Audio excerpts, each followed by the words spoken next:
তিনি আপনাদের সামনে বক্তব্য করছিলেন এবং আমিও শুনতে পাচ্ছিলাম। খুব সুন্দরভাবে তিনি আপনাদেরকে বোঝানোর চেষ্টা করছিলেন, আর মনে হয় আপনাদের খুব ভালোই লাগছে।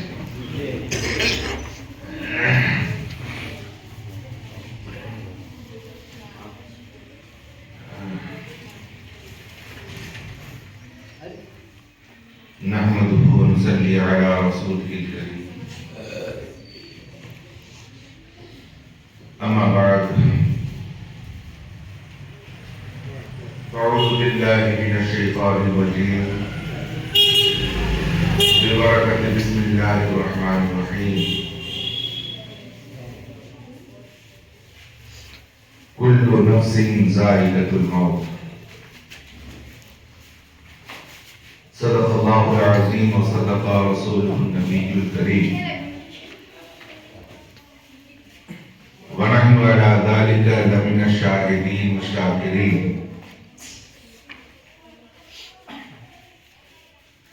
والآمنين والموقنين والمطمئنين والحمد لله رب العالمين.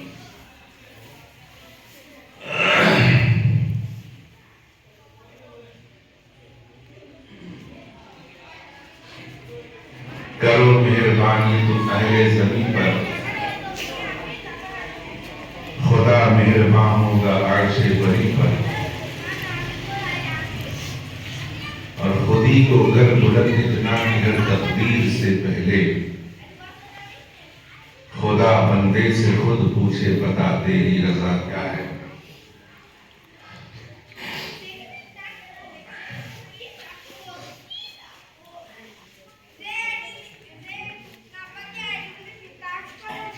দেখেন, আমরা পৃথিবীতে বাস করি। পৃথিবীর সমস্ত ধরনের সৃষ্টির মধ্যে কিছু না কিছু বিতর্ক লুকিয়ে আছে।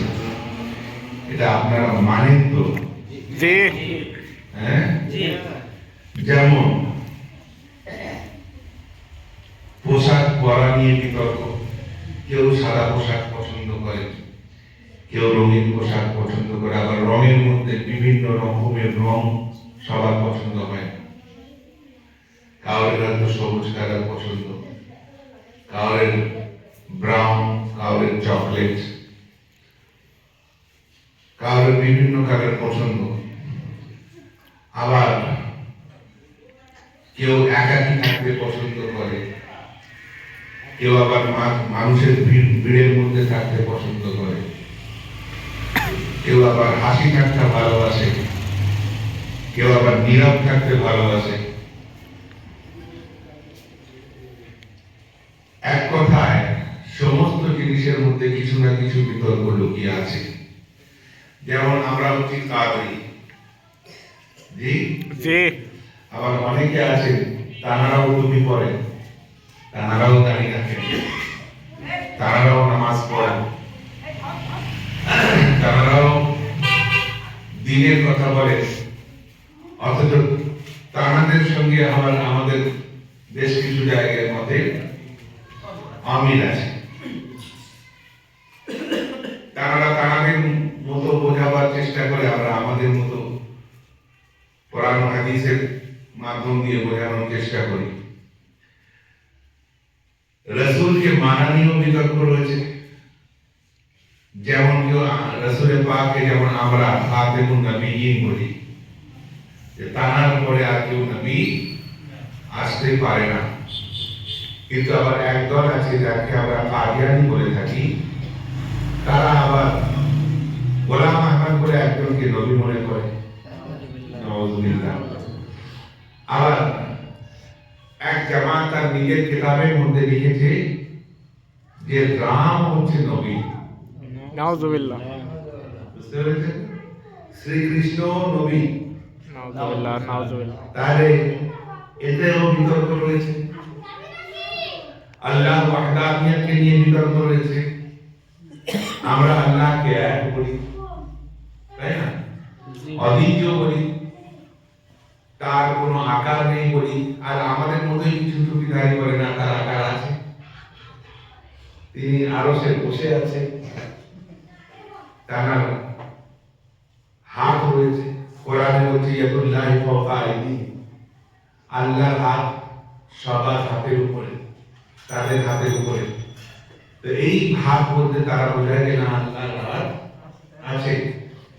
কিন্তু আহলে সুন্নাত ওয়াল জামাতের বিশ্বাস, আকীদা, যে এই হাত হচ্ছে কুদরতি হাত, যেটা মানুষের চোখের কল্পনার বাইরের জিনিস। তো বিতর্ক সব জিনিস, আল্লাহর ওয়াহদানিয়তকে নিয়ে বিতর্ক রয়েছে, কিন্তু এমন একটা জিনিস যে জিনিসে কোনো ব্যক্তি কেন, যদি পশু পাখির কথা আমরা শুনতে পেতাম, গাছপালার কথা যদি আমরা জানতে পারতাম, বুঝতে পারতাম, তাহলে বুঝতে পারতাম যে এই জিনিসে কাউরের কোনো বিতর্ক নেই, সেটা হচ্ছে মৃত্যু। জি, আমরা সবাই জানি যে আমাদেরকে একদিন দুনিয়া থেকে বিদায় নিতে হবে। এখানে যে কজন বসে আছে, এদের যদি খান 50 জন কেন, খান 50,000 যদি লোক বসে থাকে, 50 লাখ যদি লোক থাকে, তাদেরকে যদি বলে যে বাবা তুমি, তোমার ধারণা কি, তুমি মরবে না বাঁচবে, তো বলবে না, আমি আমাকে মরতে হবে। গাছকে যদি জিজ্ঞাসা করা হয়, গাছের কথা যদি বুঝতে পারা যায়, তো গাছের কিন্তু বলবে যে না, আমাকে মরতে হবে। হয়তো আমরা বুঝতে পারি না। সেই জন্যই বলছি, প্রত্যেক জিনিসকে, প্রত্যেক যার মধ্যে জীব আছে, জীবন আছে, তাকে একদিন দুনিয়া থেকে বিদায় নিতে হবে। কিন্তু ভাই, সমস্ত জিনিসের সঙ্গে আর মানব জাতির সঙ্গে আকাশ পাতালের পার্থক্য রয়েছে। পার্থক্য এটাই যে সমগ্র জীব যখন ইন্তেকাল করবে, তাদেরকে আর হিসাব দিতে হবে না। আজকে জমাতেও এই বক্তব্যই হচ্ছিল। কিন্তু মানব জাতি যে যেমন কর্ম করবে, ঠিক সেই রকম ভাবে তাকে কবরের মধ্যে হিসাব দিতে হবে, এবং সর্বোপরি তাকে আখিরাতের ময়দানে তার হিসাবে, তার কর্মের যে ফল, সেই ফলের তাকে ভোগ করতে হবে। সেই জন্যই আমি বলি যে আমাদেরকে এমন কর্ম করতে হবে, যে কর্ম দ্বারা আমরা যেন নিজেদেরকে কাল কিয়ামতের ময়দানে মাহশরে আমরা যেন রাসূল পাকের সান্নিধ্য পেতে পারি। জি, ময়দানে মাহশরের একটু যদি আমরা কল্পনা করি, তো আমাদের হৃদয় কেঁপে যাবে। কেন? ময়দানে মাহশরে যে চিন্তা ভাবনা, আপনারা চিন্তা ভাবনা করুন তো, যখন গরমকাল আসে, সূর্যের উত্তাপ যদি একটু বেড়ে যায়, একটু আমার ছোট পাখি একটু রাস্তা, এইখানে সোজা চলে আসে, একটু রাস্তা দিয়ে দেন, একটু রাস্তা দিয়ে দেন।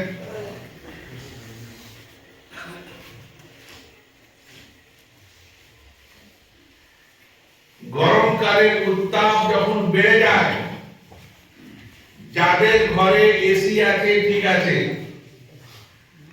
যাদের ঘরে এসি নেই, এমনি নরমাল ফ্যান, আর যদি ইলেকট্রিসিটি চলে যায়,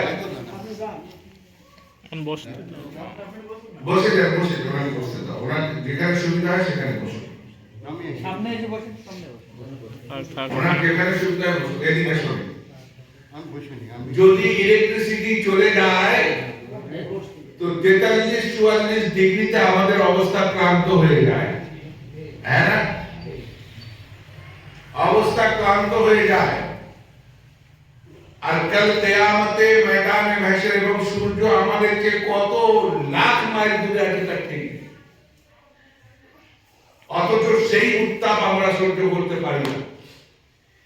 কিন্তু কাল কিয়ামতে ময়দানে মাহশরে সূর্য আমাদের মাথার চেয়ে, আমাদের শারীরিক গঠন অনুযায়ী 7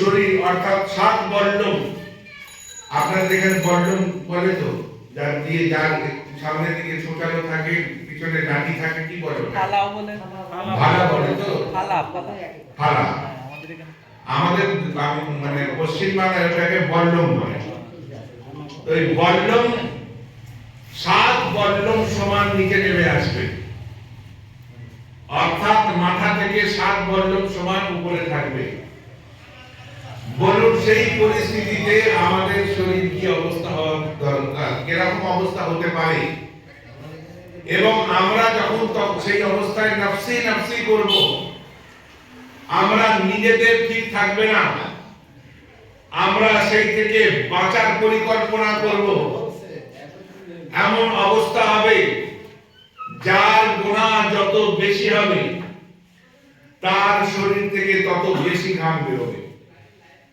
এমন অবস্থা হবে কারোর গোড়ালি পর্যন্ত ঘাম হবে কারোর হাঁটু পর্যন্ত ডুবে যাবে ঘামে কারোর কোমর পর্যন্ত ডুবে যাবে ঘামে কারোর বুক পর্যন্ত ডুবে যাবে ঘামে আবার কেউ ঘামে সাঁতার কাটবে এই রকম পরিস্থিতি এটা হাদিসে পাকের কথা ভাই আমাদের পেট গড়ার কথা নয় ডুবে যাবে সেই পরিস্থিতিতে সবাই বাঁচার চেষ্টা করবে তো সমগ্র জাতি যত মানব আছে সেই সমগ্র মানব জাতি একত্রিত হয়ে তারা পরিকল্পনা করবে যে হযরত আদম আলাইহিস সালামের কাছে যাওয়া এবং তারা সেই পরিকল্পনা করে বহু সময় অতিবাহিত করে কয়েক হাজার বছর অতিবাহিত করে হযরত আদম আলাইহিস সালামের কাছে পৌঁছাবে হযরত আদম আলাইহিস সালাম যখন দেখবে যে সমগ্র জাতি তার কাছে এসেছে তো জিজ্ঞাসা করবে কি ব্যাপার তো বলছে আমরা এই যে বিপদ থেকে আমরা নিজেদেরকে বাঁচাতে চাই আপনি আমাদেরকে বাঁচান এই উত্তপ্ত মানে তাপ থেকে আমরা বাঁচতে চাই এই আযাব থেকে আমরা বাঁচতে চাই আমাদেরকে বাঁচান সেই সময় হযরত আদম আলাইহিস সালাম তিনি বলবেন ইযহাবু ইলা গায়রি তোমরা অন্যের কাছে চলে যাও তোমরা ইযহাবু ইলা গায়রি আমার ছাড়া তোমরা অন্যের কাছে চলে যাও তো আজিজানে গ্রামী তারা তো হতাশ হয়ে যাবে হতাশ হওয়ার পরে হযরত শীশের কাছে আসবে হযরত শীশ আলাইহিস সালাম তিনিও বলবেন ইযহাবু ইলা গায়রি হযরত ইদ্রিস আলাইহিস সালামের কাছে আসবে তিনিও বলবেন ইযহাবু ইলা গায়রি হযরত জাকারিয়া আলাইহিস সালামের কাছে আসবে এক কথায় সমস্ত পয়গম্বরের কাছে তারা যেতে থাকবে আর সবার মুখে একটাই কথা হবে ইযহাবু ইলা গায়রি যখন তারা ঘুরে ঘুরে থকে যাবে তারা একত্রিত হবে এবং চিন্তা করবে যে সবাই তো আমাদেরকে তাড়িয়ে দিল এবং সবাই এক কথা বলবে নফসি নফসি আমরা নিজেদেরকে নিয়ে ব্যস্ত রয়েছি নিজেদের চিন্তা ভাবনায় ব্যস্ত রয়েছি তোমরা অন্যর কাছে চলে যাও তো তখন সবাই যখন একত্রিত হয়ে যাবে সেই মুহূর্তে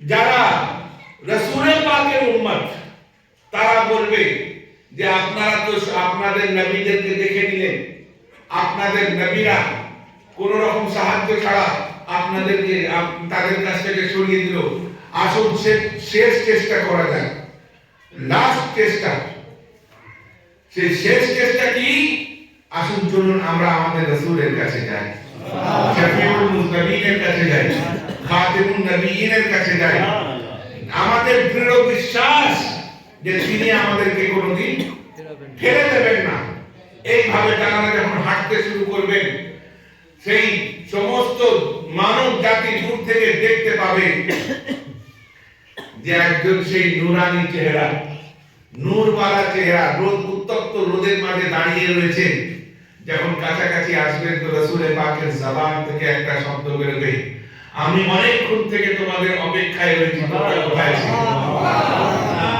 কোথায় ছিলে তখন সবাই বলবে ইয়া রাসূলুল্লাহ ইয়া হাবিবাল্লাহ আমরা পেরেশানিতে মুবতলা হয়ে আছি সমস্ত নবীর কাছে গিয়েছি তারা বলেছে ইযহাবু ইলা গায়রি সেই জন্য আমরা ভেবেছিলাম হয়তো আপনার কাছে এসেও সেই বাক্য শুনতে পাবো সেই জন্য আসতে বিলম্ব হচ্ছিল কিন্তু আমরা এই পেরেশানিতে মুবতলা আছি, আমাদেরকে পেরেশানি থেকে দূর করতে হবে। আমার রাসূল পাক তখন তার জবানে আকদাস থেকে বলবেন আনা লাহা আনা লাহা আনা লাহা। আমি এই জন্যই আছি, তোমাদের পেরেশানি দূর করার জন্যই আছি, তোমাদের মুসিবত দূর করার জন্য আছি। সেই মুহূর্তে আমার প্রিয় হাবিব জনাব আহমদে মুজতবা মুহাম্মদুর রাসূলুল্লাহ সাল্লাল্লাহু তাআলা আলাইহি ওয়াসাল্লাম তিনি করবেন কি, তার নূরানি পেশানি সেই উত্তপ্ত মাটিতে রাখার জন্য প্রস্তুতি নেবেন এবং মাটিতে যখন রাখতে যাবেন পরবর্তীগারে আলম যিনি সেই সময়ের কর্ণধার, সেই সময়ের মালিক, তিনি চাইলে যাকে ইচ্ছা যেমন ভাবে ইচ্ছা শাস্তি দিতে পারেন। অথচ সেই সময় তিনি আমার রাসূল পাকের দিকে তাকিয়ে তিনি বলবেন, হে আমার হাবিব, তুমি তোমার ওই নরম পেশানিকে, উত্তপ্ত পেশানি মানে হচ্ছে এটা যাকে ফোরহেড বলে, কপাল, উত্তপ্ত মাটিতে রেখো না, তুমি বলো ওয়ালা সাওফা ইউতিকা রাব্বুকা ফাতারদা, তোমার রব তোমাকে এত দেবে যে তুমি রাজি হয়ে যাবে। তোমার তুমি কি চাও বলো, আমি তুমি চাইতে দেরি নেই, আমার দিতে দেরি নেই। তোমার চাইতে দেরি নেই, আমার দিতে দেরি নেই, তুমি কি চাও বলো। তো তখন আমার প্রিয় হাবিব দেখেন, এই যে মুহূর্ত আছে, এই মুহূর্ত কিন্তু বিরাট মুহূর্ত। যেমন ধরেন আপনাদেরকে একটা অফার দেওয়া হলো, সেই অফারে বলা হলো যে কি চাই বলো, যা চাইবে এক্ষুনি দেওয়া হবে। আমরা কি চাইবো, যে হুজুর আমাকে 1 কোটি টাকা দেন, কি হুজুর আমার একটা ভালো গাড়ি নেই, ভালো গাড়ি দরকার, কি হুজুর আমার একটা পুত্র সন্তান দরকার, কি হুজুর আমার ব্যবসাটা যাতে ভালো হয়ে যায় সেই ব্যবস্থা করে দেন, কি হুজুর আমার সম্পত্তি যেন একটু বেশি হয়ে যায় সেই ব্যবস্থা করে দেন। কিন্তু কুরবান জান আমার রাসূলের উপর, তিনি তার নিজের জন্য, নিজের আওলাদের জন্য কিছু চাইবেন না, চাইবেন তো চাইবেন আমাদের জন্য। সুবহানাল্লাহ। কিভাবে চাইবেন, তিনি আল্লাহর দরবারে ফরিয়াদ করবেন, রব্বে হে আমার রব, আপনি আমাকে দায়িত্ব দিয়ে দেন উম্মতি, আমার উম্মতের, আমার উম্মতের দায়িত্ব আমাকে দিয়ে দেন। ভাই ঘরওয়ালা যদি নিজে দায়িত্ব নিয়ে নেয় মেহমানদেরকে খাওয়ানোর, তাহলে মেহমানেরা পেরেশানি থাকে না। তো রাসূল পাক দায়িত্ব নিয়ে নিচ্ছেন উম্মতের, তার মানে কি উম্মতকে নিজের হাতে জান্নাত প্রদান করবেন।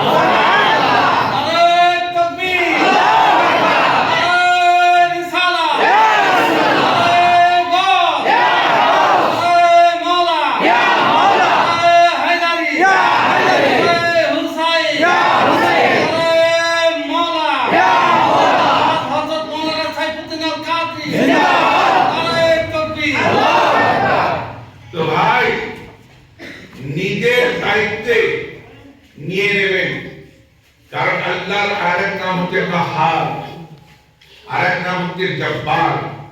তিনি যদি বিচার করতে শুরু করেন তো কেউ রেহাই পাবে। কিন্তু আমার রাসূলের আরেক নাম হচ্ছে রাহমাতুল লিল আলামিন, আরেক নাম হচ্ছে শফিউল মুজনিবিন, আরেক নাম হচ্ছে সিরাজুস সালিহিন।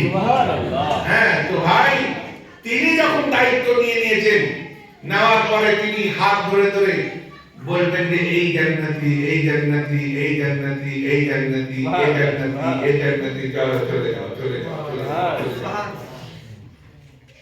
এই দাওয়াতের গেটে তিনি দাঁড়িয়ে গেলেন, বাবা তুমি এসো আমার এখানে খেয়ে যাও, বাবা তুমি এসো আমার এখানে খেয়ে যাও।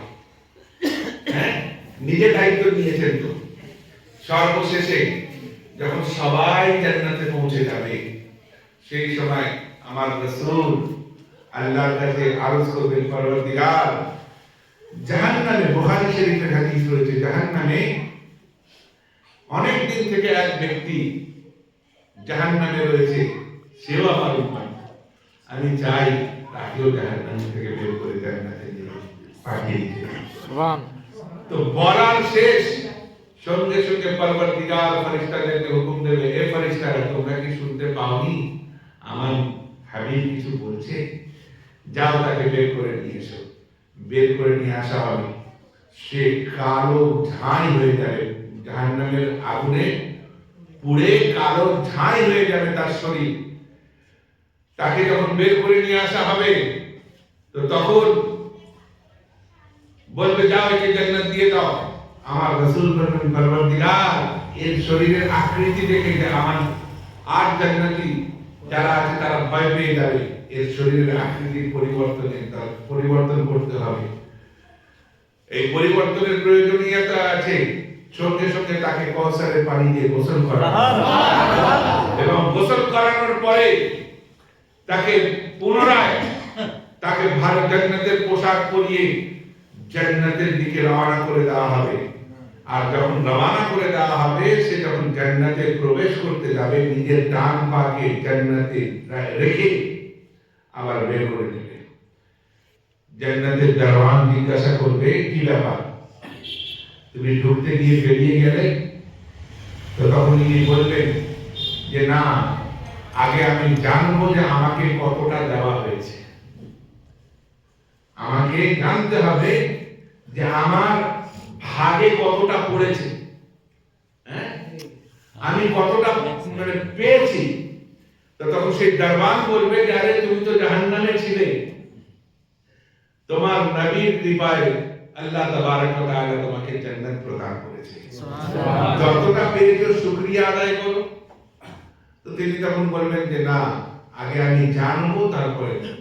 তো তখন আল্লাহ তাবারক ওয়া তাআলা ফেরেশতাদেরকে বলবে, ফেরেশতারা তোমরা বলে দাও যে পৃথিবী যত বড় তার 10 গুণ পরিমাণ জান্নাত ওকে দেওয়া হয়েছে। একটা পৃথিবী কয়েক লাখ বর্গ মাইল, তাই না? আমি যদি চিন্তা ভাবনা করি যে পৃথিবীর এক মাথা থেকে আরেক মাথায় সমস্ত জায়গায় ঘুরবো, এটা পসিবল নয়, এটা ইম্পসিবল, তাই না? এক মাথা থেকে আরেক মাথায় ঘোরা সম্ভব নয়। তো ভাই এবার হয়েছে কি, সেই রকম যদি 10 গুণ হয় তাহলে কিরকম হয় বলুন তো? বিরাট একটা মানে প্রপার্টির মালিক হয়ে গেছে। তবু বলছে এইটুকু, সেই যাকে জান্নাত প্রদান করা হয়েছে সে বলছে কি এইটুকু। যেমন আমাদেরকে যদি আমাদের চাহিদা যদি থাকে 5,000, যদি আমাদেরকে 500 টাকা দেয়, 500 টাকা চাহিদা 5,000 দিল 500 টাকা, তো উনি বলছেন এইটুকু। তো তখন সেই ফেরেশতারা তখন পরবর্তীগারকে বলবে, পরবর্তীগার আপনি যে জান্নাতকে দিয়েছেন সেই জান্নাতে সন্তুষ্ট নয়, এর দাবি আরো বেশি আছে। তো পরবর্তীগার বলবে হ্যাঁ, এ আমার মাহবুবের উম্মত, এদের আকাঙ্ক্ষাটা একটু বেশি, এদের চাহিদাটা একটু বেশি, আপনারা নিজেরাই একটু ফলো করবেন। আমাদের যদি 500 টাকা রোজ হয়, আমাদের চাহিদা থাকে পরবর্তীতে যেন আমরা 5,000 ইনকাম করতে পারি। যদি 5,000 ইনকাম হয়ে যায়, পরবর্তীতে চাহিদা মনের মধ্যে চাহিদা আসে যে আরো 5,000 টাকা বেশি হলে আরো যেন ভালো হতো। 10,000 হয়ে গেল, তারপরে ইনকাম মনে মনে চাহিদা আসে যে লাখখানেক টাকা হলে যেন ভালো হতো। আবার লাখখানেক টাকা হয়ে গেলে তারপরে মনে আকাঙ্ক্ষা হতো হয় যে না এইটুকু আলাউদ্দিন সাহেবের মতো হলে যেন আর একটু ভালো হতো। হ্যাঁ, আলাউদ্দিন সাহেবের মতো যদি হয়ে যায় তো মনে হবে যে বিল গেটসের মতো হলে ভালো হতো। হ্যাঁ, মানে চাহিদার শেষ নেই। আল্লাহ তাবারক ওয়া তাআলা ফেরেশতাদেরকে বলবেন যে ওর নিজের ডান পাটা জান্নাতের ভিতরে প্রবেশ করাতে বলো, যতটা দেওয়া হয়েছে তার আরো 10 গুণ দেওয়া হবে। সুবহানাল্লাহ। দেওয়া হয়েছিল পৃথিবীর 10 গুণ, সেটাকে ফের 10 গুণ দিলে কথা হবে পৃথিবীর 100 গুণ, তাই না? তাহলে বুঝুন যে আমরা কোন নবীর উম্মত। কিন্তু আমাদের বড় আফসোস যে আমরা নামাজে পিছিয়ে রয়েছি, ইবাদতে পিছিয়ে রয়েছি, বندگیতে পিছিয়ে রয়েছি। আর যদি কোনো মানুষ মারা যায় কেঁদে বুক ভাসিয়ে দিই, কিন্তু 4 দিন পরে হেসে হেসে তার খানা খাই, হেসে হেসে তার খানা খাই। আবার খানা থেকে যদি একটু মশলাপাতি কম হয় গীবত করতেও ছাড়ি না। ঠিক জি, কিন্তু ভাই জেনে রাখেন, যে মাইয়াত মারা গিয়েছে সেই মাইয়াতের খানার একান্ত হকদার হচ্ছে গরিব মিসকিন। জি একান্ত হকদার গরিব মিসকিন। যদিও আমাদের দেশে প্রচলন হয়ে গিয়েছে গরিব মিসকিনকে খাওয়ানো যাবে না, আত্মীয় পরিজনদেরকে খাওয়াতে হবে, কিন্তু আত্মীয় পরিজন হচ্ছে এর হকদার নয়। সেই ব্যক্তি খেতে পারবে যাকে খাওয়ালে তার সওয়াব সেই মুর্দাটা পেতে পারে। অর্থাৎ এমন লোক খেতে হবে সে যেন কমসে কম কিছু কোরআনে পাকের কিছু আয়াত তেলাওয়াত করে যেন তার নামে বসে দেয়, তার জন্য দোয়া মাগফিরাত করে দেয়, তার জন্য দুটো কলমা পড়ে দেয়, কিছু দরুদ শরীফ পড়ে তার নামে বসে দেয়। কিন্তু আপনারা বলুন তো, আমরা দেখেছি যখন হয় কি হয় না হয় না, হয় না। তাহলে তাদের হক যে মুর্দাদের জন্য যেটা প্রয়োজনীয় সেই প্রয়োজনীয় কাজটা তারা পায় না। যাই হোক ভাই, এই যে ইসালে সওয়াবের উদ্দেশ্য কি? যাতে যারা ইন্তেকাল করেছেন এই খানদানের মধ্যে এই মাহফিলে যে দিনের আলোচনা হবে তার সওয়াব যেন তারা পান, তাই তো? আর যদি ইসালের সওয়াব না করে যদি খানার আয়োজন করা হতো যেটা ইচ্ছে মতো খেতে চলে যেত, তাহলে সওয়াব কি আর পেত? পেত না। তো ভাই আমাদেরকেও একদিন মরতে হবে, কি মরতে হবে না?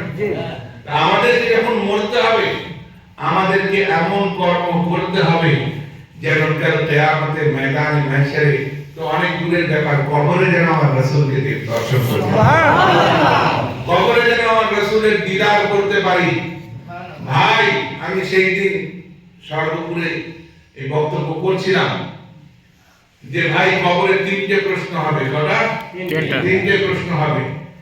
মান রব্বুকা, হ্যাঁ, আচ্ছা এই মান রব্বুকা যে প্রশ্ন এই সর্বপুরে আল্লাহ শুনেছে, সেই জন্য হয়তো ওনারা ফটাফট বলে দেবে। যারা শোনেননি তারা একটু মনে বুকে হাত দিয়ে বলুন তো, মান রব্বুকা কি শুধু কি কলমা পড়নে ওয়ালাদেরকে জিজ্ঞাসা করা হবে, না যে হিন্দু আছে তাকেও জিজ্ঞাসা করা হবে? সবাইকে জিজ্ঞাসা করা হবে। এমনকি যাকে মাছে খেয়ে গিয়েছে তাকেও জিজ্ঞাসা করা হবে, যে আগুনে পুড়ে গিয়েছে তাকেও জিজ্ঞাসা করা হবে, যার লাশ খুঁজে পাওয়া যায়নি তাকেও জিজ্ঞাসা করা হবে। হ্যাঁ, মান রব্বুকা, সেই সমস্ত মানবকে যখন জিজ্ঞাসা করা হবে ম্যাক্সিমাম বলবে হা হালা আদরি, হায় আফসোস আমরা কিছু জানি না। কিন্তু 4 ধরনের জাতি যারা 4টে কিতাব মাননেওয়ালা, সেই 4টে কিতাব কি কি কিতাব? তাওরাত, জবুর, ইনজিল আর কি? কোরআন পাক। এই 4 কিতাব মাননেওয়ালারা বলবে রব্বি আল্লাহ, মানে আমরা আমাদের রব হচ্ছে আল্লাহ। এবার এই 4 কিতাব ওয়ালাদেরকে দ্বিতীয় প্রশ্ন করা হবে। কি প্রশ্ন করা হবে? দ্বিতীয় প্রশ্ন, মা দিনুকা, মা দিনুকা। মা মানে কি? দিন মানে ধর্ম, কা মানে তোমার, তোমার ধর্ম কি? হোয়াট ইজ ইউর রিলিজিয়াস, তোমার ধর্ম কি? হ্যাঁ, তখন ওই 3 যে কিতাব ওয়ালা, তাওরাত ওয়ালা বলবে হা হালা আদরি, হ্যাঁ, জবুর ওয়ালা বলবে হা হালা আদরি, ইনজিল ওয়ালা বলবে হা হালা আদরি। কিন্তু যারা কলমা পড়নে ওয়ালা তারা বলবে দ্বীন ইয়াল ইসলাম, আমাদের ধর্ম হচ্ছে ইসলাম। তাহলে 3 জাতিকে জাহান্নামের দিকে, জাহান্নামের শাস্তির দিকে লাগিয়ে দেওয়া হবে, রয়ে যাবে এক জাতি। এই এক জাতিকে প্রশ্ন করা হবে। কি প্রশ্ন করা হবে? কি প্রশ্ন করা হবে? মান নবিয়ুকা অনেকে বলে, কিন্তু মান নবিয়ুকা হাদিসে পাকের মধ্যে এই হাদিসটাকে মওযু বলা হয়েছে। বরং হাদিস হচ্ছে মা কুনতা তাকুলু ফি শানে হাযাল রাজুল, একজন সুন্দর রূপশ্রী উজ্জ্বল রূপ মানে রূপওয়ালা মানুষকে সামনে পেশ করা হবে এবং তার দিকে ইশারা করে ফেরেশতারা জিজ্ঞাসা করবে মা কুনতা তাকুলু ফি শানে হাযাল রাজুল, এই যে মহা সুন্দর ব্যক্তি দেখতে পাচ্ছ, এই যে রূপবান ব্যক্তিকে দেখতে পাচ্ছ, এর সম্বন্ধে পৃথিবীতে তোমার ধারণা কি? পৃথিবীতে মা কুনতা তাকুলু, তুমি কি বলতে ফি শানে হাযাল রাজুল, এই লোকটার সম্বন্ধে কি বলতে, কি ধারণা ছিল? আবার এক জায়গায় আছে মা কুনতা তাকুলু ফি হাক্কি হাযাল রাজুল, এই লোকটার মানে হকে তুমি কি বলতে, এই লোকটার পক্ষে তুমি কি বলতে? তো ভাই অনেকে আছে বলে বড় ভাইয়ের মতো বলে না, বলে না জি যে উনি আর আমরা ভাই ভাই, উনি হচ্ছেন বড় ভাই আর আমরা হচ্ছি ছোট ভাই। নাউজুবিল্লাহ। অনেকে বলে ওনারও হাত আছে আমাদেরও হাত আছে, ওনারও পা আছে আমাদেরও পা আছে, ওনারও চোখ আছে আমাদেরও চোখ আছে, উনিও মুখ দিয়ে খান আমরাও মুখ দিয়ে খাই, সেই জন্য আমাদের মতো। কিন্তু হাত আছে, সেই হাতের আঙুল দিয়ে যখন চাঁদে ইশারা করে চাঁদ টুকরো হয়ে যায়। সুবহান। তুমি যদি ইশারা করে একটা কাগজ ছিঁড়ে দেখাও তো দেখি, হ্যাঁ একটা দূর থেকে এরকম ইশারা করো, একটা কাগজ দুফাক হয়ে যায়, হবে?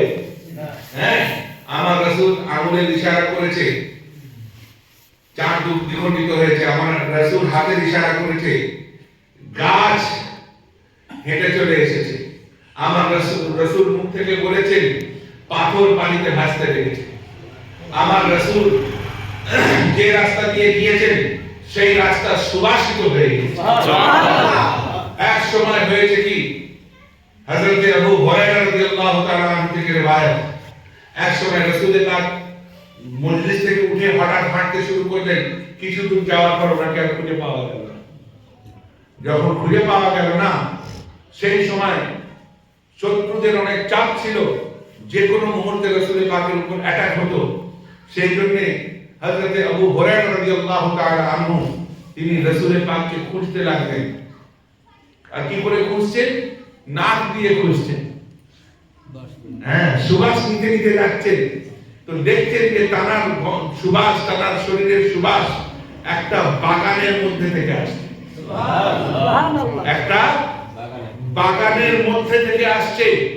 তো বাগানের চারপাশে গিয়ে দেখলেন যে তালা, মানে তালা মারা রয়েছে বাইরে থেকে, যাওয়ার কোনো পরিস্থিতি নেই, কিন্তু সেখান থেকে সুবাস তো আসছে আমার রাসূলের। তো দেখলেন যে একটা পানি বেরোনোর একটা ড্রেন রয়েছে, সেই ড্রেন থেকে বাগানের ভিতরে যখন ঢুকে গেলেন, গিয়ে দেখলেন যে রাসূলের পাকের গায়ে কোনো রকম আবর্জনা লেগে নেই, তিনি পরিষ্কার পরিচ্ছন্ন রয়েছেন এবং সেখানে বসে আছেন। বসে যখন আছেন, তাহলে ইয়া রাসূলুল্লাহ আপনি এখানে কি জন্য? বলেন জিবরাইল এসেছিল এক্ষুনি, একটা সুসংবাদ দিয়ে গিয়েছে। কি সুসংবাদ? তো বলছেন মান ক্বালা লা ইলাহা ইল্লাল্লাহ ফাদাখালাল জান্নাহ, যে লা ইলাহা ইল্লাল্লাহ মুহাম্মাদুর রাসূলুল্লাহ সচ্চা মনে বলবে, শুধু লা ইলাহা ইল্লাল্লাহ মুহাম্মাদুর রাসূলুল্লাহ বলতে হবে না, তার মনটাকেও সচ্চা রাখতে হবে। হ্যাঁ, সচ্চা মনে বলবে, সে জান্নাতি হয়ে যাবে। সুবহানাল্লাহ। বাস তিনি আনন্দে আত্মহারা হয়ে সেখান থেকে বেরিয়ে আসলেন, এসে খুব আনন্দিত। রাস্তায় হযরত উমর ফারুকের সঙ্গে দেখা হয়ে গিয়েছে, রাস্তায় হযরত উমর ফারুকের সঙ্গে দেখা হয়ে গিয়েছে। হযরত উমর ফারুক বলেন আজকে একটা দারুণ খবর আছে, আমার রাসূল আমাকে বলেছে, আমি তোমাকে বলতে চাই। তো বলে বলো। তো বলছে রাসূল বলেছে মান ক্বালা লা ইলাহা ইল্লাল্লাহ ফাদাখালাল জান্নাহ। আর হযরত উমর ছিলেন তো খুব শক্তিশালী, জোরে এক ঘুষো মেরেছেন হযরত আবু হুরায়রার মুখে, মারার সঙ্গে সঙ্গে দুম করে পড়ে গিয়েছেন। সেই সময় রাসূলের পাকও হাজির হয়ে গিয়েছেন। হযরত আবু হুরায়রা বলেছেন ইয়া রাসূলুল্লাহ আপনি যে কলটা বলেছেন, সেই কলটা যখন আমি হযরত উমরকে শুনিয়েছি, হযরত উমর আমার বুকে ঘুষি মেরেছে। হ্যাঁ, তো যে উমর তুমি বুকে ঘুষি মারলে কেন? এ বাবা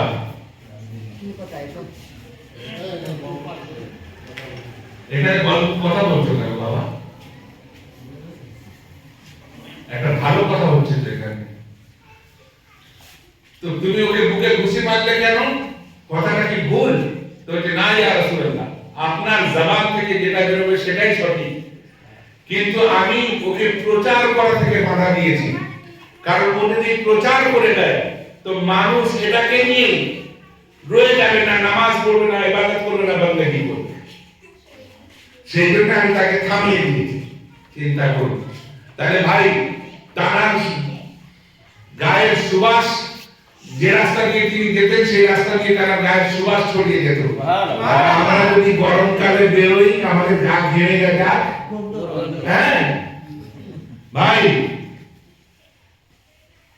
এক সাহাবীর মেয়ের বিয়ে হবে, আতর কেনার পয়সা নেই, আতর কেনার পয়সা নেই। রাসূলের পাকের কাছে এসে ইয়া রাসূলুল্লাহ, আমার মেয়ের বিবাহ হবে, আতর কেনার পয়সা নেই। রাসূলের পাক বলেন একটা শিশি নিয়ে এসো। সাহাবী মনে করছেন যে হয়তো আতর দেবেন, তো রাসূলের পাক বললেন যে একটা শিশি নিয়ে এসো। শিশি নিয়ে আসলেন। রাসূলের পাক বলেন দেখো আমার পেশানিতে ঘাম রয়েছে, এটাকে তোমার শিশিতে ভরে নাও। যখন শিশিতে ভরে নিয়েছে, সেই শিশিটা নিয়ে গিয়ে বলেছে যাও তোমার মেয়ের গায়ে লাগিয়ে দাও, এর চেয়ে দামি আতর আর পৃথিবীতে পাবে না। যখন লাগিয়ে দিয়েছে, আরবের ইহুদি নারীরা, মক্কার ইহুদি নারীরা সেই মেয়েকে জিজ্ঞাসা করছে যে এত সুন্দর আতর তুমি পেলে কোত্থেকে? হ্যাঁ, এত সুন্দর আতর তুমি পেলে কোত্থেকে? তো বলছে এটা আমার আব্বা আমার রাসূলের পাকের কাছ থেকে নিয়ে এসেছে। তো জিজ্ঞাসা করছে রাসূলের পাক কি আতর দিয়েছে যার এত সেন্ট? তো বলছে আতর তো নয়, তানার মাথার পেশানি মুবারক থেকে যে ঘাম, সেই ঘাম দিয়ে দিয়েছে। হ্যাঁ, আলা হযরত লিখছে সরতাব কদম হ্যায় তলে সুলতান জমান ফুল, লব ফুল দহন ফুল জতন ফুল বদন ফুল। হ্যাঁ, আর লিখছেন वल्लाह जो मिल जाए मेरे गुल का पसीना, गुल মানে হচ্ছে ফুল, আর রাসূলের পাক কি বলছেন ফুল, আর পসিনা মানে আপনারা তো জানেন কি ঘাম। वल्लाह जो मिल जाए मेरे गुल का पसीना, मांगे ना कोई इत्र न फिर चाहे जिधर फूल। মানে যদি সেই আতর সেই পসিনা মুবারককে লাগিয়ে না হয় তো কেউ আতরের চাহিদা করবে না, আর কেউ ফুলের সুগন্ধ নেবে না, সেই আতরের সুগন্ধ নেবে। হ্যাঁ, আর আমরা ঘেমে গেলে আমাদের পাশে দাঁড়ানো যায় না। শুধু তাই নয় ভাই, রাসূলের পাক এক সাহাবীকে একটা রুমাল তোহফা দিয়েছিল। রাসূলের পাক ইন্তেকাল করে গিয়েছেন হযরত উমর ফারুকের জামানাতে। সেই সাহাবী একটা দাওয়াতে খেতে বসেছে, সেই রুমালটা বের করে যেত, তার একদম চকচক করছে, চকচক করছে। কয়েক বছর হয়ে গিয়েছে, আমরা একটা কাপড় যদি এক বছরের বেশি হয়ে যায় কাপড়ের কালার ফেড হয়ে যায়, তাই না? ধুতে ধুতে রং পরিবর্তন হয়ে যায় না, একরকম থাকে না, অন্যরকম হয়ে যায়। কয়েক বছর হয়ে গিয়েছে তবুও চকচক করছে। তো একজন জিজ্ঞাসাই করে ফেলেছেন যে এই রুমালটা তুমি কোত্থেকে পেয়েছো? তো বলছে আমাকে আমার রাসূল দিয়েছে। সুবহানাল্লাহ। তো বলছে রাসূল দিয়েছেন, এত চকচক করছে কি করে? একে পরিষ্কার করো কি করে? তো বলছে একে পরিষ্কার করার প্রয়োজন হয় না। তো এত পরিষ্কার হয়েছে কি করে? এতে ময়লা ধরে না? বলে হ্যাঁ ময়লা তো ধরে। বলে তাহলে কি করে পরিষ্কার হয়? বলে যখন ময়লা ধরে যায় একে আগুনে ফেলে দিই, আগুন ময়লাকে পুড়িয়ে দেয়, কাপড় আবার চকচকে হয়ে যায়। সুবহানাল্লাহ। বুঝতে পারছেন না? তাহলে বুঝতে হবে যে হাত রুমালে লেগে গিয়েছে, সেই হাত রুমালে লাগার কারণে সেই রুমালকে দুনিয়ার আগুন পোড়াতে পারছে না। আর যে মনে তিনি বাস করবেন সেই মন কি করে জাহান্নামের আগুনে পুড়বে? হ্যাঁ, বুঝতে পারছেন না? তাহলে বুঝতে হবে এই মনটাকে রাসূলের পাকের মানে আস্তানা তৈরি করতে হবে। রাসূলের পাকের আস্তানা যদি এই হৃদয়কে তৈরি করতে পেরেছেন, আপনাদের ইহকাল পার হয়ে যাবে, পরকাল পার হয়ে যাবে। আস্তানা কিভাবে তৈরি করবেন? ওই সারাদিন ড্যাং ড্যাং করে ঘুরবেন, এক ওয়াক্তেরও নামাজ পড়বেন না, হ্যাঁ কি তাই না? মানুষের গীবত করবেন, মানুষের মিথ্যে কথা বলবেন, মানুষকে ধোঁকা দেবে, মানুষের হক মেরে খাবে। আর রাসূল এখানে বসবে নাকি? না। রাসূল আন-নবী और कुरान পাকের আয়াত আন-নবী আওলা বিল মুমিনিনা মিন আনফুসিহিম, নবী মুমিনের অন্তরের চেয়েও নিকটবর্তী স্থানে বসবাস করে। তাহলে কার অন্তরে? মুমিন। মুমিনের পরিচয় কি? কি? একদম মানে পুরো চাচা। আমরা হচ্ছে চাচা, আর যাদের নেই তারা হচ্ছে চাচা। বুঝতে পেরেছেন না? ঠিক। হ্যাঁ, তো চাচা হওয়া ভালো না চাচা হওয়া ভালো? চাচা হওয়া ভালো না? কারণ চাচা হলে আমার রাসূলের সুন্নাত পালন কি। আর যারা চাচা তারা আপন প্রাণ বাঁচা। হ্যাঁ, তো ভাই রাসূলের পাকের সুন্নাত সাজাতে হবে মুখে, 5 ওয়াক্তের নামাজ পড়তে হবে, সৎভাবে জীবন যাপন করতে হবে, যতটা পারবেন মিথ্যা থেকে নিজেদেরকে দূরে রাখার চেষ্টা করবেন। আমি দেখেন ভাই, আমি আপনাদের কাছে সম্পত্তির জন্য দাবিদার নই, আমি আপনাদের কাছে টাকার দাবিদার নই, আমি আপনাদের কাছে ঈমানের দাবিদার, রাসূলের পাকের সুন্নাতের দাবিদার। যদি আপনারা সেইভাবে চলাফেরা করেন তো কাল কিয়ামতের ময়দানে মাশরে ইনশাআল্লাহ আমরা একসঙ্গে রাসূলের পাকের সেই ঝান্ডার তলায় থাকব।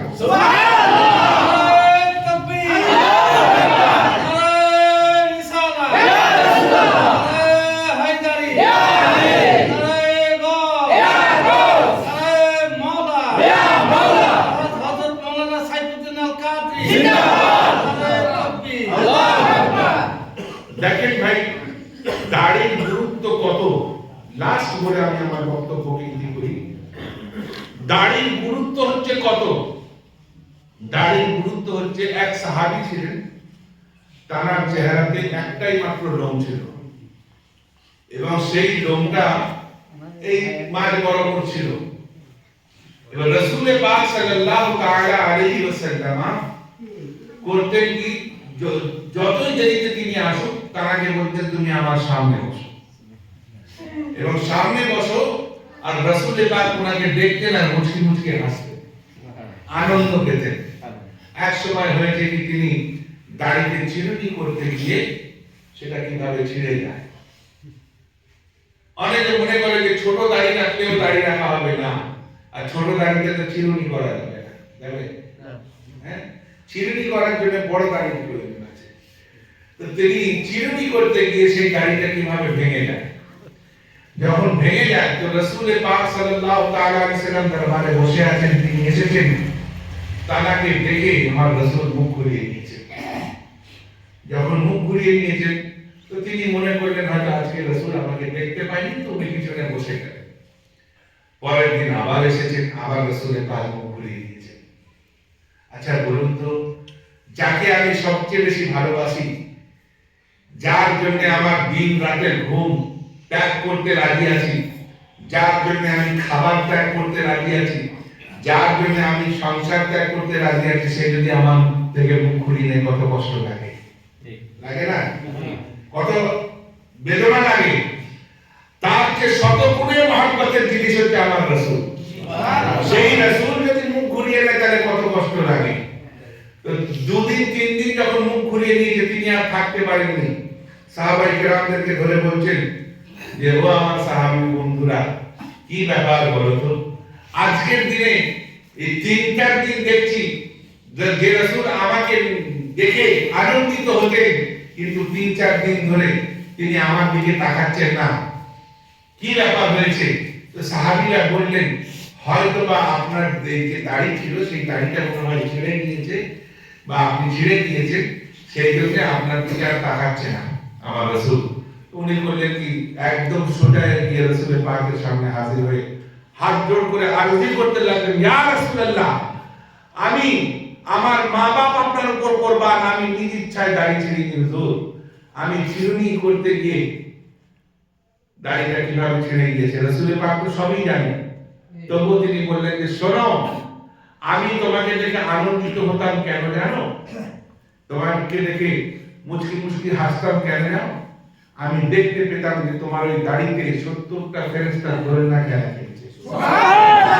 সেই জন্য সেটাকে দেখে আমি আনন্দিত হতাম। তো ব্রাদার, আমি মিল্লাতে ইসলামিয়া দাড়ি এত গুরুত্ব রয়েছে, আর আজ আমরা সেলুনওয়ালাদেরকে নিজেদের মানে দাড়ি চাচিয়ে নিয়ে নিজেদেরকে জাহান্নামীদের দাড়ি জাহান্নামীদের হবে না ভাই। যারা জাহান্নামী হবে তাদের চেহারায় দাড়ি হবে না, আর যারা জান্নাতি হবে তাদের চেহারা সুন্দর, তাদের চেহারাও বিনমোজ দাড়িওয়ালা হবে, কিন্তু তাদের চেহারার মধ্যে একটা নূর থাকবে। কেন? দুনিয়াতে তারা রাসূলের পাকের সুন্নাত পালন করেছে। সেই জন্য আল্লাহ তাবারক ওয়া তাআলা করবে কি, জান্নাতে তাদেরকে স্পেশাল ফ্যাসিলিটি দেবে, স্পেশাল ফ্যাসিলিটি দেবে। আর তারা যা আকাঙ্ক্ষা করবে সেই আকাঙ্ক্ষা অনুযায়ী তাদের সামনে সেই সমস্ত জিনিস হাজির হয়ে যাবে। সেটা কখন হবে? যখন আমরা রাসূলের পাকের এই তোমরা একটু বসো বসো বসো, বদমাশি করে না, দুষ্টুমি করে না। হ্যাঁ, সেই সময় আপনাদের আকাঙ্ক্ষা পূর্ণ হবে যে সময় আপনারা রাসূলের পাকের ইত্তেবা করবেন, যে সময় আপনারা রাসূলের পাকের পেরোই করবেন, যে সময় আপনারা রাসূলের পাকের আনুগত্য করবেন। সেই সময় সেই অবস্থায় যদি ইন্তেকাল হয়ে যায় তখনই কিন্তু আপনাদের আকাঙ্ক্ষা জান্নাতে পূর্ণ হবে। বুঝতে পেরেছেন না আজিজানে কেরামি? সেই জন্যই বলছি যে আমার রাসূল দাড়িকে খুব পছন্দ করতেন, দাড়ি মুবারককে খুব পছন্দ করতেন, নামাজকে পছন্দ করতেন। এমনকি তিনি বলেছেন কুররাতু আইনি ফিস সালাত, নামাজ আমার চোখকে শান্তি প্রদান করে। হ্যাঁ, as-salatu মিফতাহুল জান্নাহ, নামাজ হচ্ছে জান্নাতের চাবি। as-salatu ইমাদুদ্দিন, নামাজ হচ্ছে দ্বীনের বুনিয়াদ, দ্বীনের খাম্বা, দ্বীনের পিলার। তো ভাই, যে নামাজ সম্বন্ধে এত কঠিন ভাবে বলা হয়েছে, সেই নামাজকে যদি আমরা ত্যাগ করে দুনিয়ার খাতিরে যদি ঘুরে বেড়াই তাহলে কি করে হয়? আমাকে দুনিয়াতে চলতে গেলে দুনিয়াও করতে হবে, আর আখিরাতকে বাঁচাতে গেলে নামাজ পড়তে হবে, দুটোকেই করতে হবে। ভাই, যদি দুনিয়ার চলতে গিয়ে শুধু দুনিয়া দুনিয়া করেন, এই দুনিয়া আপনাকে হাসরের ময়দানে কোনো ফায়দা দেবে না। হাসরের ময়দানে যদি ফায়দা দেয়, আপনার নেক আমল আপনাকে ফায়দা দেবে। আল্লাহ তাবারক ওয়া তাআলার কাছে প্রার্থনা করি, পরবর্তীকার আমরা সমগ্র মুসলমান জাতি, সারা পৃথিবীতে যত মুসলমান জাতি আছে, তারা যেন সুন্নত তরিকায় চলাফেরা করার তৌফিক দান করুন। পরবর্তীকার তাদেরকে যেন সুন্নত তরিকায় তারা যেন চলাফেরা করতে পারে। এবং কোরআনে পাকের মধ্যে ইরশাদ হচ্ছে, ওয়ালা তামুতুন্না ইল্লা ওয়া আনতুম মুসলিমুন, ততক্ষণ পর্যন্ত তোমরা মরো না যতক্ষণ না তোমরা কামিল মুসলমান হয়ে যাও। তো ভাই, দোয়া চাই আমরা, আপনারা সবাই দোয়া চান যাতে আমরা কামিল মুসলমান হয়ে যেন পৃথিবী থেকে বিদায় নিতে পারি, এবং কবরে যেন আমরা সঠিক প্রশ্নের উত্তর দিতে পারি। এই উত্তর দেওয়ার ফলে কি হবে জানেন? যে উত্তর দিতে পারবে না তাদেরকে প্রথমে জান্নাতের দরজা একটু খুলে দেওয়া হবে। তারা তো মনে করবে ভালোই হলো, উত্তর দিতে পারেনি তো জান্নাতের দরজা খুলে দিয়েছে, ভালোই হলো। তখন ফেরেশতা বলবে, দেখো তুমি যদি সঠিক উত্তর দিতে এই খোলাটা তোমার জন্য বরাদ্দ থাকতো, বলে জান্নাতের দরজাকে বন্ধ করে দিয়ে, জান্নাতের জানালাকে বন্ধ করে দিয়ে জাহান্নামের দরজাকে খুলে দেওয়া হবে, এবং সেখান থেকে উত্তপ্ত বাতাস আসবে, শরীরের চামড়া খসে খসে পড়বে, পাঁজরের কাঠি ভেঙে চুরমার হয়ে যাবে। আর যারা প্রশ্নের উত্তর দিয়ে দেবে তাদের জন্য প্রথমে জাহান্নামের ছোট একটা জানালা খুলে দেওয়া হবে। খুলে দেওয়ার পর তারা ভয়ে আতঙ্কে জর্জরিত হয়ে যাবে। তো তখন ফেরেশতারা বলবে, যদি তোমরা সঠিক উত্তর দিতে না পারতে, এটা তোমাদের জন্য বরাদ্দ থাকতো। যেহেতু তোমরা সঠিক উত্তর দিয়ে দিয়েছো, তোমাদের ওই জানালাটাকে বন্ধ করে দিয়ে জান্নাতের একটা জানালা খুলে দেওয়া হবে, সেখান থেকে স্নিগ্ধ বাতাস বয়ে যাবে। ভাই, রাসূলকে ভালোবাসা যে কি জিনিস, হ্যাঁ, সেটা আমরা তো জানি। আবু লাহাব জানি। আবু লাহাব, আজকে আমি শুনছিলাম আপনাদের বাংলাদেশেই একজন, আমি নাম বলছি না, তিনি বলছেন আবু লাহাব জান্নাতি ছিল। আবু জেহেল না, মুসলমান ছিল, হ্যাঁ, হাজি ছিল, মুসলমান ছিল, আমাদের আপনাদের মতো মুসলমান ছিল। হ্যাঁ, তো ভাই কিরকম তার চিন্তা ভাবনা, যাকে কোরআন কাফের বলছে, যাদেরকে কোরআন উল্টো পাল্টা যাদেরকে কোরআন কাফের বলছে, আর তাদেরকে আমরা বলছি আমাদের মতো জান্নাতি ছিল, আমাদের মতো মুসলমান ছিল। তো ভাই সেই আবু লাহাব বারান্দায় বসে আছে,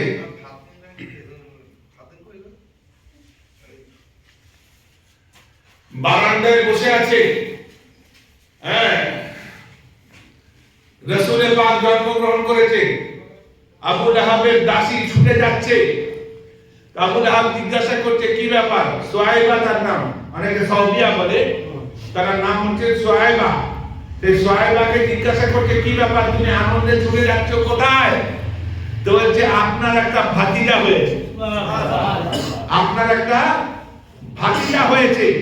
তো আবু লাহাব করলো কি, সে তার নিজের ডান হাতের শাহাদাতের আঙুল দিয়ে সুহাইবাকে বলল, যাও আমার ভাতিজার আনন্দে আমি তোমাকে আজাদ করে দিলাম, তোমাকে মুক্ত করে দিলাম। সুহাইবা আনন্দে চলে গিয়েছে। তারপরে আবু লাহাব মারা গিয়েছে। মারা যাওয়ার পরে তানার চাহনেওয়ালারা দেখছে, স্বপ্নে তাকে দেখছে, যে জিজ্ঞাসা করছে তোমার অবস্থা কি?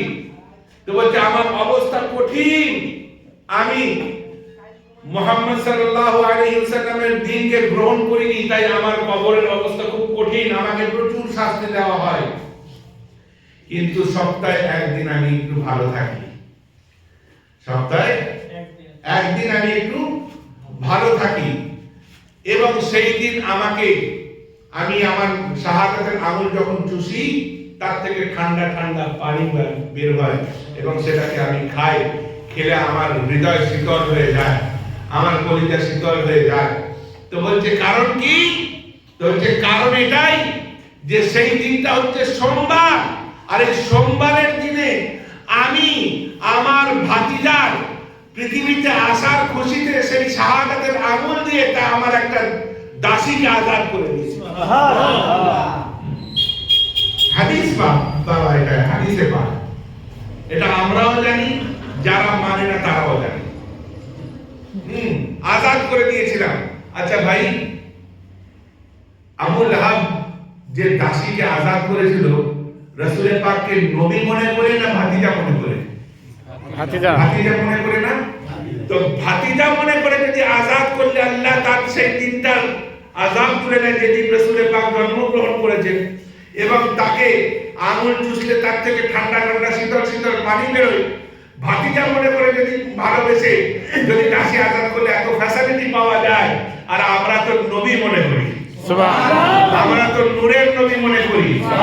সেই জন্যই তো কবি বলছে, নূরের দোলায় দুলে আজ নূরের পালকি চড়ে দেখো নূর এসেছে, ও গো নূর এসেছে, মা আমিনার কোলে উজালা করেছে, মা আমিনার কোলে উজালা করেছে, ও হালিমা তোমার ঘরে কে এসেছে দেখো না, দো জাহানের বাদশা সেজে তাজদার মদিনা, আনন্দেতে ফেরেশতারা, আনন্দেতে ফেরেশতারা নৃত্য করেছে, আনন্দেতে ফেরেশতারা দরুদ পড়েছে, মা আমিনার কোলে উজালা করেছে। আর শিশু নবী মেশরাতে যখন যেতেন ময়দানে,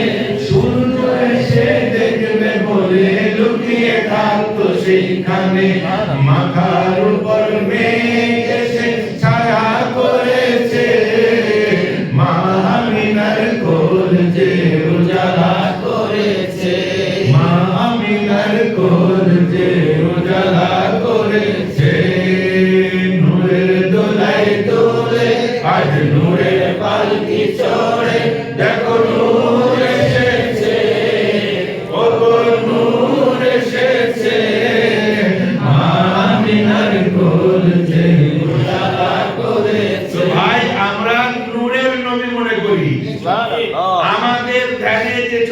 আসে সেই ছবি মনে করি। হ্যাঁ, হাসরের ময়দানে শফিউল মাহশর মনে করি। মনে করি শুধু না, তিনি আছেন বলে মনে করি। হ্যাঁ, তিনি আছেন বলে মনে করি। খাতেমুন নবিয়্যিন মনে করি, তিনি আছেন বলে মনে করি। তো ভাই, এই মনে করাতে তো কিছু ফায়দা আছে কি না? আছে না? তো সেই ফায়দাটাকে গ্রহণ করতে গেলে আপনাদেরকে ঠিক হতে হবে, আপনাদেরকে সবভাবে চলাফেরা করতে হবে, পাঞ্জেগানা নামাজ পড়তে হবে। আল্লাহ তাবারক ওয়া তাআলা আমাদের আপনাদের সবাইকে সেই রাসূল পাক যে দ্বীন আমাদের মাঝে নিয়ে এসেছেন, যে শরীয়ত আমাদের মাঝে নিয়ে এসেছেন, সেই শরীয়তের উপর আমল করার তৌফিক দান করুন। এবং আহলে বাইতকে সচ্চা মহব্বত করার তৌফিক দান করুন। আর মরণকালে যেন তানার জিয়ারত পাই, আমাদের আল্লাহ তৌফিক দান করুন। আমাদের সেই চোখ আল্লাহ দিন যেন মরণকালে তানার জিয়ারত পাই। तूफान नूह आने से ऐ चश्म पाएगा, दो अश्क भी बहुत है अगर असर करे। ये किस्सा लतीफ अभी ना तमाम है, जो कुछ बयां हुआ है आगाज बात था। व आखिर दावाना अल्हम्दुलिल्लाहि रब्बिल आलमीन।